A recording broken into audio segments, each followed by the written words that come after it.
हम पार्टी के विकास की बात कर रहे थे कि 1923 में जब चुनाव होते हैं तो कैसे ये जीतते हैं। तो फैजले हुसैन क्या है, एक मंत्री पद इसको दिया जाता है। और चौधरी छोटू राम भी हैं जो हरियाणा से बिलोंग करते हैं, हरियाणा में रोहतक से, तो उनको भी मंत्री पद पे नियुक्त किया जाता है इस पार्टी के नेता को।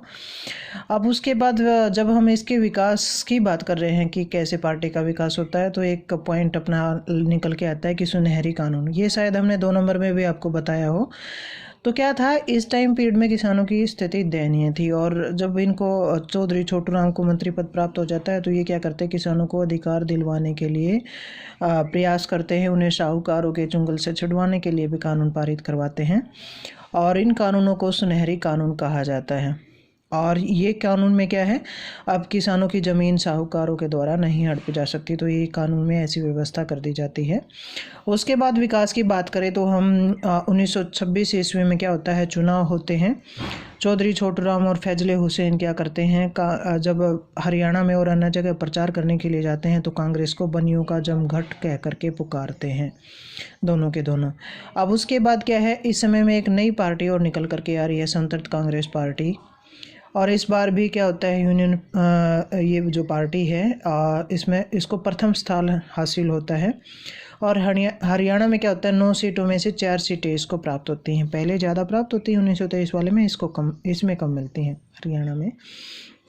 चौधरी छोटू राम क्या है, अपनी रोहतक सीट से जीतते हैं। पंजाब का जो लेफ्टिनेंट गवर्नर है मैल्कम हैली, वो इस पार्टी के विकास को सहन नहीं कर पा रहा है, तो वो क्या करता है, इसको नुकसान पहुंचाने के लिए जो एक विरोधी नेता है उसको मंत्री पद दे देता है। इस बार क्या होता है, चौधरी छोटू राम की अपेक्षा फिरोज खान नून को मंत्री पद दिया जाता है। अब इसके कारण क्या है, अब धीरे धीरे पार्टी की लोकप्रियता कम होती चली जाती है। फिर बात करें इसकी सफलताएं क्या रही। देखो, इन्होंने शिक्षा में सुधार किया, भू राजस्व कम करवाने का प्रयास किया, गांव के विकास के लिए प्रयास किया, छोटे किसानों का जो भू राजस्व माफ करवाना, ये इनकी सबसे बड़ी सफलता थी। 1929 में इन्होंने ये करवाया। उसके बाद हम देखेंगे 5th पॉइंट में, 1930 में फिर से चुनाव होते हैं। अभी तक देखो हम 2 चुनाव कर चुके हैं, 1923 का चुनाव, 1926 का चुनाव, 1930 में चुनाव देखेंगे। अब इस पार्टी को क्या होता है, 71 स्थानों में से 37 स्थान पर यहाँ विजय प्राप्त करती है। और इस पार्टी के जो 2 नेता हैं, जैसे फिरोज खान और सिकंदर हयात है, दोनों को मंत्री पद दिया जाता है।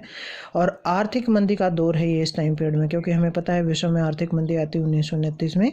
अब किसानों की स्थिति बिल्कुल दयनीय है, तो उसको सुधारने के लिए चौधरी छोटू राम सरकार से आग्रह करता है, और उनके आग्रह के फलस्वरूप क्या होता है, 1930-33 ईस्वी में करों की, चाहे वो सिंचाई कर है चाहे भू राजस्व कर है, उसको किसानों को मुक्त कर दिया जाता है। अब उसके बाद क्या है, गांव की और स्त्री शिक्षा के ऊपर बल देने के लिए भी ये सरकार से आग्रह करते हैं। तो ये 1930 के चुनाव के बाद होता है।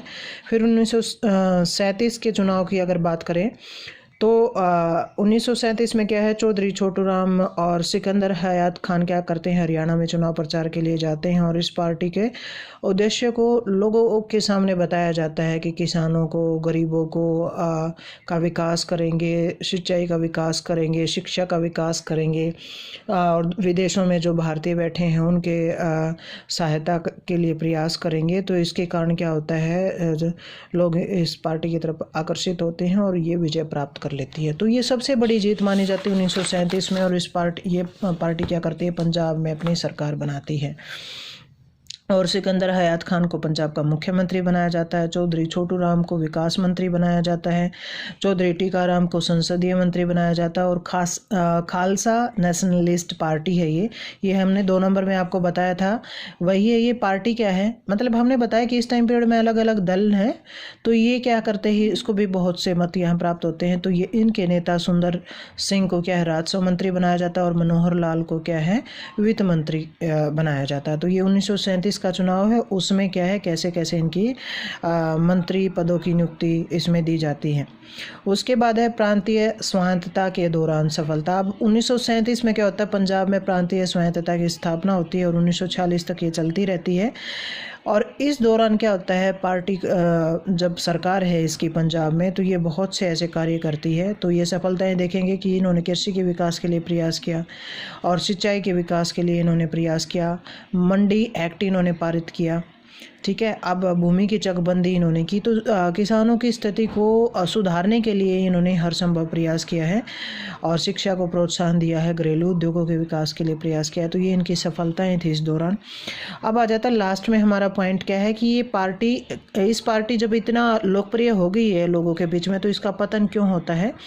तो इसमें हम देखेंगे कि 1940 में जब चुनाव होते हैं तो 175 सीटों में से केवल 20 सीटें इसको मिलती हैं, तो भारी इसको पराजय का सामना इसमें करना पड़ता है। तो इसके पीछे क्या कारण रहे, एक तो क्या होता है, सिकंदर जो हयात खान है, जो पंजाब का मुख्यमंत्री है और इस पार्टी का नेता है, और उसका और मोहम्मद अली जिन्ना के बीच में एक समझौता होता है, जिसके अनुसार क्या होता है कि इस पार्टी में केवल मुस्लिम लीग के सदस्य ही नेता बन सकते हैं।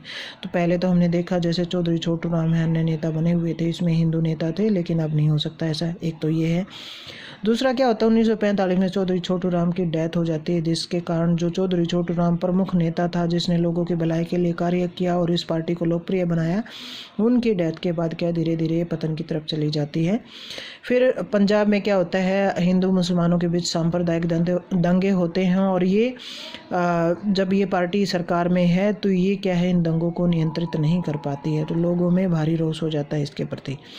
एक क्या है, द्वितीय विश्व युद्ध में क्या करता है, ये पार्टी सरकार का समर्थन करती है और युद्ध में भाग लेते हैं भारी संख्या में हरियाणा और पंजाब के लोग। लेकिन जब युद्ध समाप्त हो जाता है तो ब्रिटिश सरकार ने जो वादे किए हैं वो सारे पूरे नहीं करती है और भारी संख्या में लोग बेरोजगार हो जाते हैं। इसलिए जनता में धीरे धीरे करके ये पार्टी क्या है, अलोकप्रिय होती चली जाती है और 1946 के चुनाव में हम देखेंगे कि इसको कितने मत प्राप्त होते हैं। तो ये हमारा पूरा का पूरा लेसन था। इसमें से एक आध ही क्वेश्चन आपका आया हुआ है, जैसे चौधरी छोटू राम की क्या भूमिका रही थी इस पार्टी में, ये आपका क्वेश्चन आया हुआ है, तो हमने ये अपना कर लिया है। देखो वैसे तो UGC वगैरह में अनाउंस कर दिया है कि भी केवल फाइनल ईयर के ही पेपर लेंगे, फर्स्ट ईयर सेकंड ईयर के नहीं लिए जाएंगे, लेकिन अपने पास ना ही हायर एजुकेशन का ना ही अपने कॉलेज की तरफ से ऐसा कोई अनाउंसमेंट अभी हुआ है। तो हम कर लेते हैं, सिर्फ एक ही लेसन और रह गया, इसके बाद कुछ कम तो होएगा नहीं, कुछ बढ़ेगा ही, अपना ज्ञान बढ़ जाएगा। तो अपना पहले लेसन को पढ़ लो और फिर इसको वीडियो को सुन लेना। ओके भाई।